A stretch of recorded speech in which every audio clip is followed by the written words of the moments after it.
குட்டி முட்டையிட்டு கோழிக்குட்டி வந்ததுன்னு யானை குஞ்சி சொல்ல கேட்டு பூனை குஞ்சி சொன்னதுண்டு.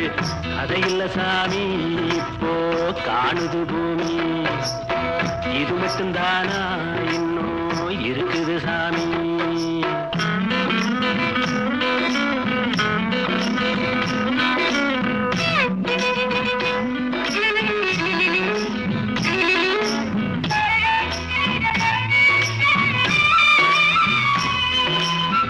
கூத்துமேட ராசாவுக்கு